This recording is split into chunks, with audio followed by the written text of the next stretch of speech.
مجھے کسی بھی مذہبی رجیم سے کوئی دلچسپی نہیں، لیکن یہ کہ بعض صورتحال ایسی ہو جاتی ہے کہ جس میں چھوٹی برائی سے بچنے میں بڑی برائی کا اندیشہ ہو جاتا ہے۔ تو میری سمجھ میں یہی آ رہا ہے کہ اب وہاں جو کچھ ہونے جا رہا ہے اس کو انڈو کرنے کا کوئی راستہ نہ ایرانیوں کے پاس اب لگتا ہے کہ رہ گیا ہے، اور نہ مطلب عالم اسلام اگر مل کے بھی کوئی موقف اختیار کرے، جس کی امید ظاہر ہے کہ نہ ہونے کے برابر ہے، تو اس سے بھی کوئی بڑا فرق پڑ سکتا ہے۔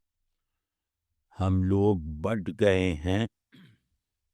ریس کے گھوڑوں کی طرح۔ اس وقت عالم اسلام کی مثال استبل جیسی ہے، ریس کے گھوڑوں کے استبل جیسی ہے، جن کے مالک عالم اسلام سے باہر ہیں۔ تو ہمارے یہاں بھی اندرونی طور پہ بھی طاقت کا اور طاقت کے دیگر جتنی مینیفیسٹیشنز ہیں، مطلب معیشت وغیرہ کا دار و مدار مکمل طور پہ امریکہ وغیرہ یا بڑی طاقتوں کے سپرد ہو چکا ہے، اور اس وقت زیادہ تر مسلم ممالک میں یہ دوڑ لگی ہوئی ہے کہ ہمارا آقا کون ہوگا۔ تو کچھ نے تو اپنے آقا طے کر لیے ہیں، کچھ ابھی اس تگودو میں ہیں کہ بھئی ہمارے سر پہ ہاتھ رکھنے والا بھی کوئی ہو، اور وہ کوئی ظاہر ہے کہ وہ عالم اسلام سے باہر موجود بڑی طاقتیں ہیں۔ جیسے ہمارے یہاں بہت اعتماد محسوس ہوتا ہے اس بات پہ کہ ٹرمپ ہم سے راضی ہے، اور امریکہ انڈیا کے خلاف ہو چکا ہے وغیرہ وغیرہ، یا یہ کہ چین ہماری پشت پر ہے، یا سعودی عرب سے ہمارا دفاعی معاہدہ ہو گیا ہے اور اس کی منظوری امریکہ نے دی ہے۔ تو جہاں ریاستوں اور قوموں میں اعتماد کی بنیاد ان کے باہر ہو، یعنی کہ جہاں ان کا اعتماد اپنے اندر سے پیدا نہ ہوا ہو، تو وہ تو ظاہر ایک بہت قابل رحم اور پیتھیٹک صورتحال ہے۔ تو یہ اس وقت مسلمانوں کے ہر خطے پر ایک مسلط جیسے بے بسی ہے کہ ہم جیسے مظاہرے ہوتا ہے، جاگیردار اس کی طرف مسکرا کے دیکھ لے تو خوش ہو جاتا ہے، تو اس وقت ہم سب کی صورتحال کم و بیش اسی طرح کی ہے۔ ایران نے بھی جو بڑے اقدام کیے تھے وہ روس کے بھروسے پہ کیے تھے، کیونکہ روس سے ان کا دفاعی معاہدہ تھا، تو ان کی یہی سمجھ میں نہیں آیا کہ روس ایک حد تک ساتھ دے سکتا ہے کہ ان کا پیٹرول خرید لیتا تھا، یا چائنا کبھی جنگ میں نہیں پڑے گا۔ اب ان لوگوں کو زیادہ مارکیٹس کی تلاش ہے، پراکسیز کی تلاش نہیں ہے بڑی طاقتوں کو۔ یہاں کچھ ہوا، یعنی کہ اگر یہ موجودہ سیٹ اپ ہٹ گیا تو اس کے نتیجے میں بہتری کم از کم اس خطے میں نہیں آئے گی۔ یہ تو ہو سکتا ہے کہ ایرانیوں کو دوبارہ ان کا وہ جدید ایران واپس مل جائے، جس کی ظاہر ہے کہ جس کی طلب ان کے اندر بہت شدت سے ہے شہری علاقوں میں، لیکن یہ کہ یہ پھر ویسے ہی شاہ کی طرح امریکہ کا اڈا بنے گا، اسرائیل کی سرپرستی قبول کرے گا، پڑوس میں آذربائیجان ہے وہ ویسے ہی اسرائیل کا حامی ہے، تو ایک پوری پٹی جیسے ایران اسرائیل کے مقابلے میں بنا رہا تھا، ویسی ہی پٹی اسرائیل کو بنی بنائی مل جائے گی، جو شام سے شروع ہو کے عراق سے گزرتی ہوئی ایران تک پہنچے گی، اور اس میں مطلب بہت سارے مسائل پاکستان کے لیے پیدا ہو سکتے ہیں۔ اس میں مطلب یہ کہ جو لوگ مخالف ہیں ان کو مخالفت بھی سوچ سمجھ کے کرنی چاہیے، مطلب جو ایران کے مخالف ہیں ان کو مخالفت بھی سوچ سمجھ کے کرنی چاہیے، اور جو اس رجیم کے حامی ہیں ان کو سبق لینا چاہیے۔ وہ یہ کہ ہمارے یہاں ریاست کا تصور بادشاہت کے زمانے کے جیسا ہے، تو مسلمان اس سے جو ہے وہ زیادہ تر نجات نہیں پا سکے کہ ریاست کا مطلب ہے سلطنت،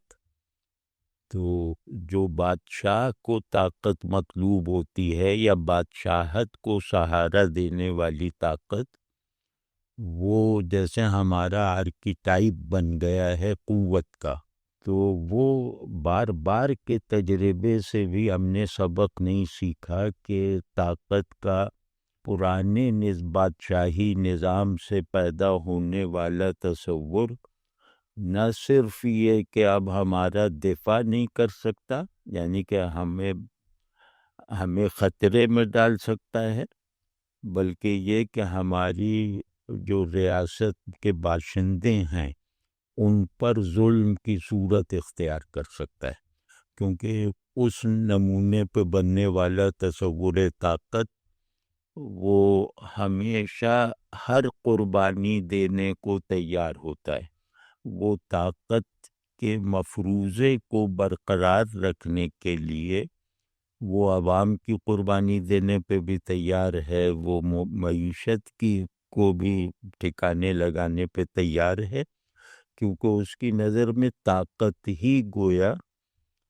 سب چیزوں کا فیصلہ کرتی ہے، اور یہ طاقت اگر ایک الوہی سند کے ساتھ حاصل ہو جائے تو اس کو زیر نہیں کیا جا سکتا۔ تو یہ سارے ماڈلز غلط ثابت ہوئے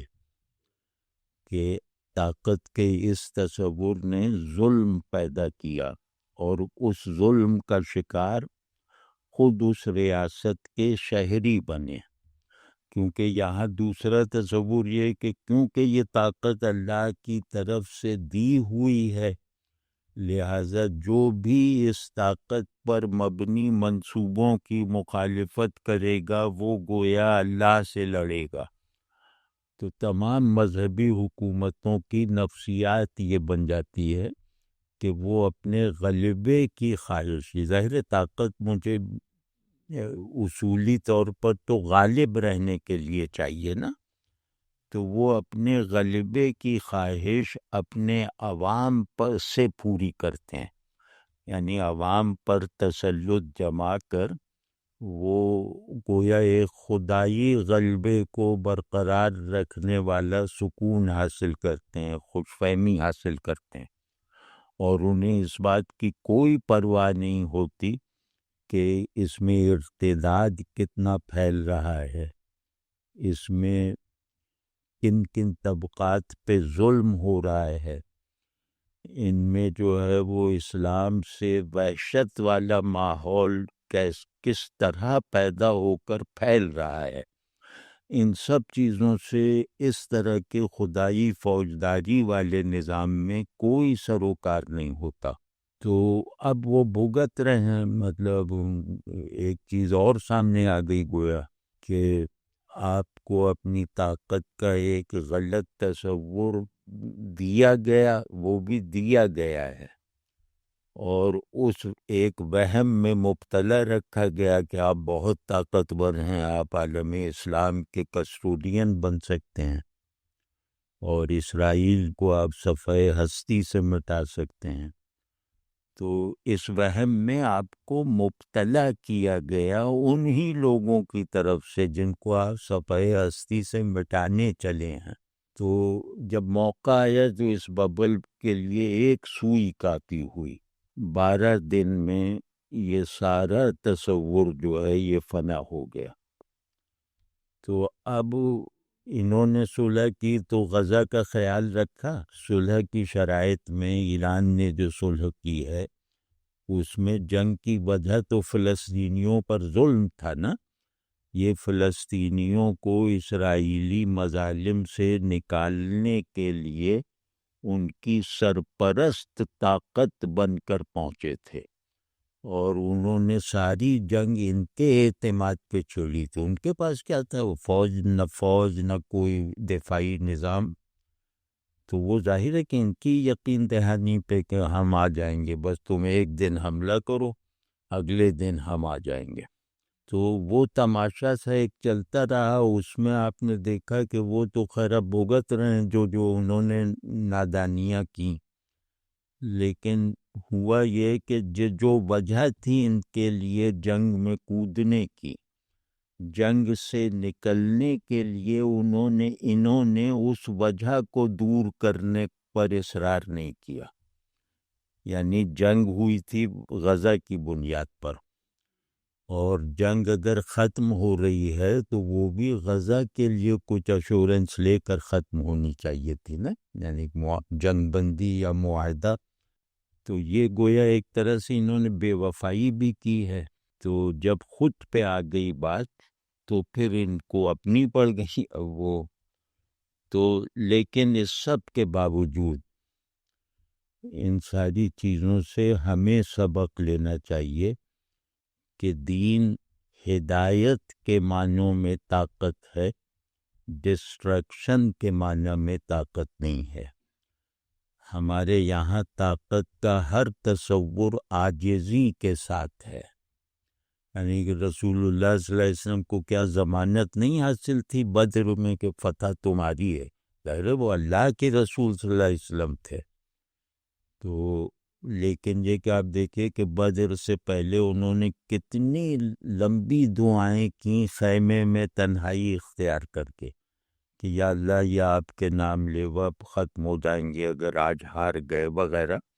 یعنی کتنا گڑ گڑا کر آپ صلی اللہ علیہ وسلم نے بدر میں فتح کی دعائیں فرمائیں، یہاں تک کہ سیدنا صدیق اکبر رضی اللہ تعالیٰ عنہ کو جا کر یہ عرض کرنا پڑا کہ اللہ آپ کو اکیلا نہیں چھوڑے گا۔ جیسے رسول اللہ صلی اللہ علیہ وسلم نے انہیں غار ثور میں تسلی دی تھی کہ اللہ ہمارے ساتھ ہے، تو وہ والا واقعہ جیسے یہاں ہو گیا کہ اللہ آپ کو تنہا نہیں چھوڑے گا۔ تو آپ صلی اللہ علیہ وسلم باہر تشریف لائے تھے خیمے سے اپنے، تو کوئی جنگ آپ صلی اللہ علیہ وسلم نے وہ رجس سے شروع نہیں کروائی، وہ جو دعوے کرتے تھے اس طرح سے جو ان کا کلچر تھا جنگ کا۔ کوئی جنگ جو ہے وہ فتح کے نعرے لگانے سے شروع نہیں ہوئی، کوئی جنگ جو ہے وہ اللہ کی طرف رجوع کیے بغیر عاجزی کے ساتھ شروع نہیں ہوئی، کوئی جنگ بھی مسلمانوں کی اس زمانے میں آپ صلی اللہ علیہ وسلم کی قیادت میں۔ تو آپ نے طاقت کو کیا بنا لیا؟ آپ نے طاقت کو گویا سب سے پہلے یہ کہ اپنی عاجزی ختم کرنے کا ذریعہ بنا لیا۔ یعنی یہ امت اگر عاجزی کے ساتھ مضبوط نہیں ہے تو یہ رسول اللہ صلی اللہ علیہ وسلم کی امت نہیں ہے۔ یہ امت اگر نرم دلی کے ساتھ طاقتور نہیں ہے تو یہ رسول اللہ صلی اللہ علیہ وسلم کے سپاہی نہیں ہیں۔ ریاست کی قوت کا پہلا جو تصور ہے ہمارے یہاں، یعنی کہ رسول اللہ صلی اللہ علیہ وسلم کی بنائی ہوئی ریاست کے ماڈل پر، وہ ہے فلاح، اپنے لوگوں کی فلاح، یہاں تک کہ کوئی زکوٰۃ لینے والا نہیں رہ گیا تھا۔ یہ جو پہلا فریضہ ہے ریاست کا، جو اسلام نے شاید تاریخ میں پہلی مرتبہ دکھایا، تو اس تصور ہی سے ہمارا اسٹیٹ کرافٹ خالی ہے، ریلیجس اسٹیٹ کرافٹ اس تصور ہی سے خالی ہے کہ اپنے لوگوں کی خوشحالی کو مقدم رکھو اور اپنے لوگوں کے سرپرست بنو، ان پر حاکم کی پوزیشن اختیار نہ کرو۔ دوسری یہ کہ طاقت کا جو ایک اس طرح کا ڈسٹارٹڈ ورژن ہے، وہ یہ ہے کہ امیر سے سوال نہیں ہو سکتا، جو طاقت کا یعنی طاقت جس کے ہاتھ میں ہے آپ اس پر اعتراض نہیں کر سکتے. یہ ایرانی کلچر ہے، یہ افغانی کلچر ہے، یہ جو دو ہیں آپ ان کے خلاف کوئی بات بھی اونچی آواز سے نہیں کہہ سکتے. یہ بدترین آمریت ہے، یہ ابلیسی طاقت ہے اگر وہ اپنا نفاذ اس طرح کرے. نہیں، رسول اللہ صلی اللہ علیہ وسلم نے بعض جو حل کی شکایتیں سنی ہیں سربراہ ریاست کے طور پر، اور کون خلیفہ ہے جس نے عوام کے مطالبات نہیں سنے اور ان مطالبات کو ان کی تسلی کی حد تک پورا نہیں کیا. تو یہ جو ایک یہ مشرکانہ مزاج ہے کہ طاقت کا محور و مدار جو ہے وہ حاکم ہوتا ہے، تو وہ پوری طرح ایک جبر کی صورت میں جہاں جہاں جدید دور میں مذہبی ریاستیں آئیں وہ بالآخر اپنے ہی ظلم سے کولیپس ہو گئیں، یعنی وہ اپنے ہی لوگوں کی طاقت کا نشانہ بنی. تو اس کا مطلب ہے کہ کوئی بہت بڑا فلا رہ گیا ہے نا ہمارے تصور ریاست میں، کہ ریاست کے شہریوں کی اکثریت ہی خوش نہیں ہے. تو یہ کیسی ریاست ہے؟ تو بہرحال اس سے سبق لینا چاہیے. خود ہمارے اندر بھی طاقت کا یہی تصور پایا جاتا ہے ایک دوسری شکل میں، اس سے سبق لینا چاہیے. اور سبق سر دست جو سب سے بڑا اور فوری سبق ہے کہ بڑھ کے نہ مارو. رسول اللہ صلی اللہ علیہ وسلم نے کبھی طاقت پر استوار دعوے نہیں کیے. آپ صلی اللہ علیہ وسلم نے یقینی فتح کے موقع پر بھی یہ دعوے نہیں کیے کہ ہم تہس نہس کر دیں گے، ہم یہ کر دیں گے، ہم وہ کر دیں گے. تو ظاہر ہے کہ جو ہمارے سالار ہیں وہ قوت میں بھی ہمارے سالار ہیں، تو اگر ان کے نمونے پہ کمزوری اور طاقت دونوں کا زمانہ ہمیں ان کے نمونے پہ گزارنا ہے. انہوں نے ہمیں بظاہر کمزور کی حیثیت سے رہنے کی بھی تعلیم اپنے عمل سے دی، 13 برس تک دی، اور طاقت کی بھی، وہ طاقت کا استعمال اور طاقت کی رکھوالی اور طاقت کو ایک فلاحی قوت بنانا، یہ کر کے بھی دکھایا نا آپ صلی اللہ علیہ وسلم نے. تو یہ سب کہیں بھی نہیں ہے، بس اس کو مارو، اس کو مارو، اس کو مارو، اس کو مارو. یہ جو مارنے والی اور مرنے والے تصور کو لازمی ٹھہرانے والا تصور قوت ہے، یہ غیر انسانی ہے. تو تمہیں جھجک نہیں ہوتی آدمی کو مارتے ہوئے، اور جس کو اللہ نے مکرم بنایا ہے، اللہ نے بلا لحاظ مذہب و ملت فرمایا ہے کہ ہم نے بنی آدم کو بڑائی اور بزرگی اور مقام تکریم پہ بٹھایا ہے. تو کبھی تمہیں یہ یاد نہیں آتا؟ تو ہمارے یہاں طاقت دفاعی ہے کہ اپنے دفاع کو مضبوط رکھو. دفاع ہو ہی نہیں سکتا جب تک ریاست کے عوام ریاست سے خوش نہ ہوں. یعنی سب سے بڑی طاقت عوامی حمایت ہوتی ہے اس ریاست میں، تو اس کا کوئی لحاظ نہیں. تو بہرحال سبق تو اب وہ ریاست والوں کو سیکھنا چاہیے، لیکن ہمیں بھی اپنے اپنے دائروں میں جہاں جہاں ہمیں اختیار ملا ہے کسی کو روکنے ٹوکنے کا، یا انتظامی طور پر کوئی مرکزیت حاصل ہے، وہاں ہمیں بھی سبق لینا چاہیے کہ اس میں عاجزی کا عنصر شامل ہے یا نہیں. یعنی میں شوہر ہوں، مجھے یاد ہے کہ میں قوام ہوں، تو اب یہ قوامیت کا کیا تصور ہے آپ کے ذہن میں اور آپ کے عمل سے کس طرح ظاہر ہوتا ہے، اس سے پتہ چل جائے گا کہ یہ آپ نے ذمہ داری کے طور پہ قوام ہیں،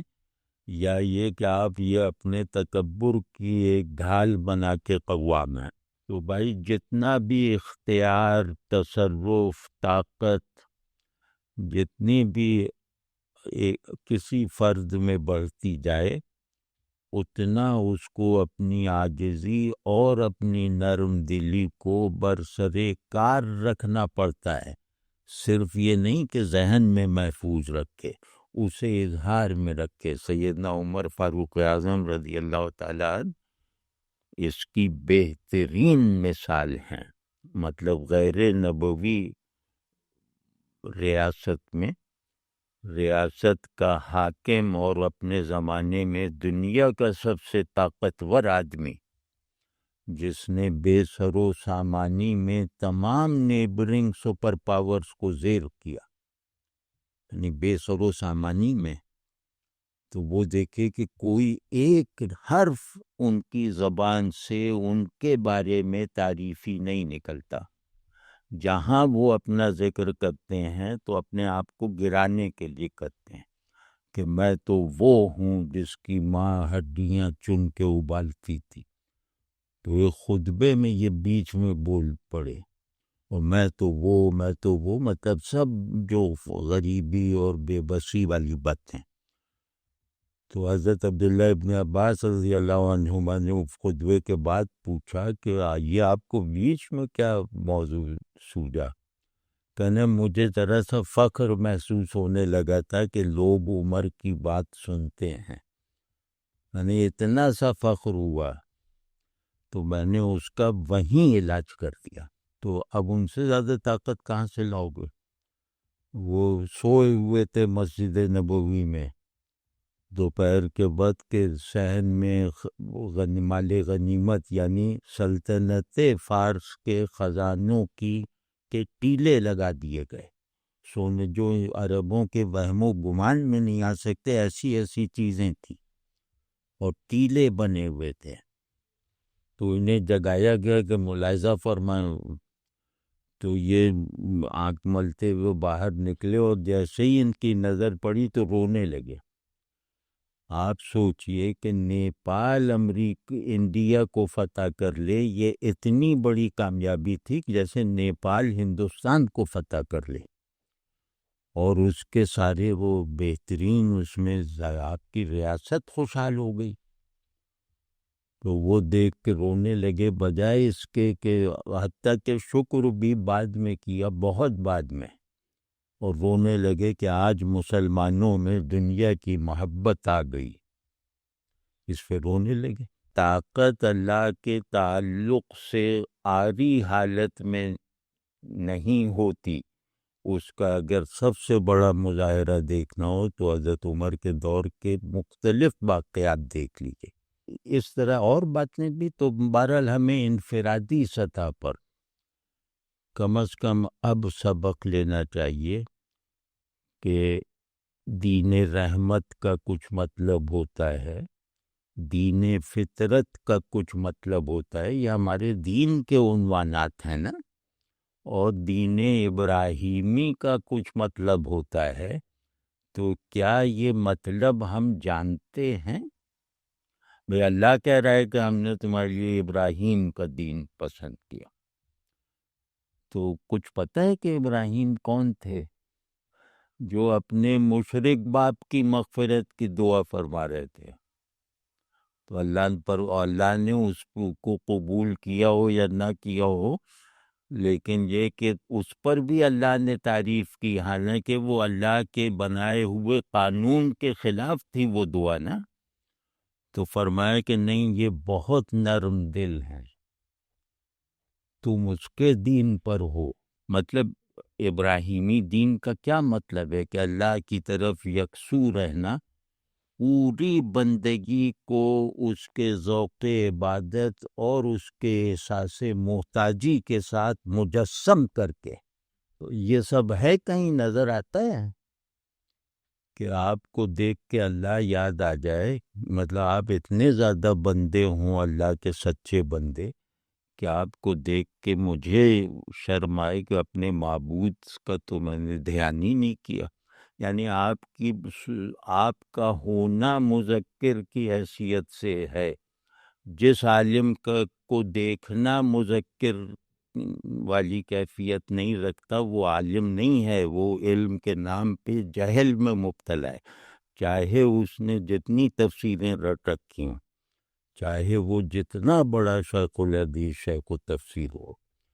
وہ جب تک اپنی ذات سے مذکر نہیں ہے، یعنی اللہ کو یاد دلانے والا نہیں ہے، اسے دیکھ کر اللہ کی یاد، عمل پر اکسانے والی یاد، استغفار کروانے والی یاد نہیں آتی تو وہ عالم وغیرہ نہیں ہے، وہ یہ اس کا پیشہ ہے، یعنی علم دین اس کا پیشہ ہے، اس کا کیریئر ہے۔ تو اب اس میں مطلب ہم لوگوں کو اب بھی شاید وقت ہو سکتا ہے اللہ نے کچھ ڈھیل دیر دی ہو، کچھ رکھی ہوئی ہو کہ اب بھی اس خناس کو اپنے دماغ سے نکالیں اور کم از کم اختیار اور طاقت کے بارے میں اپنے تصورات کو درست کریں، اپنے تصورات کو مطابق سیرت کریں، تو وہ نہیں ہے، وہ سرے سے نہیں ہے۔ اب حضرت خالد بن ولید رضی اللہ تعالیٰ عنہ، ان کے بارے میں مشہور ہو گیا تھا صحابہ میں، مطلب عرب مسلم سوسائٹی میں، کہ خالد جس جنگ میں ہوں گے اس میں شکست نہیں ہو سکتی۔ وہ ان کا نام سنتے تھے کہ اچھا خالد ہیں، تو سب سکون سے سو جاتے تھے کہ اب صبح فتح کی خبر ملے گی۔ تو یہ شہرت ان کی صحابہ میں ہو گئی تھی، یعنی صحابہ بھی مطمئن ہو جاتے تھے بس خالد ہیں تو سب ٹھیک ہے۔ تو حضرت عمر نے کہا کہ یہ کیا ہے کہ خالد پہ بھروسہ ہے؟ اب آپ پڑھ لیجئے تاریخ کہ کس طرح انہیں کی امامے سے کس کر واپس مدینہ بلوایا۔ حضرت خالد جب آئے، پیش کیے گئے، تو آپ نے فرمایا کہ خالد دل پہ نہ لینا، میں نے اس کا یہ جو مشرکانہ سوچ پیدا ہو رہی تھی اس کا علاج کیا۔ تو آپ دیکھیں وہ بھی راضی رہے، تو وہ بھی مطلب کچھ سال گزارے نا انہوں نے مدینے میں، تو راضی رہے کیوں، بالکل۔ تو یہ طاقت کا تصور ہوتا ہے، غزوہ موتا کے فاتح کو اس طرح بلانا، اور پھر اس فاتح کا جو دنیا کی تاریخ میں ایسی کسی فتح کی کوئی نظیر نہیں ہے جو غزوہ موتا میں رومیوں کے لشکر کے سامنے حضرت خالد کے چھوٹی سے ایک جھنڈ کی ہے،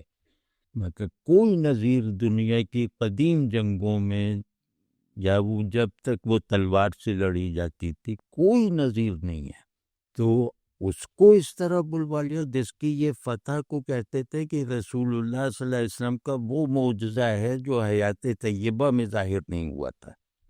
اس غزوے کو یہ کہا جاتا تھا،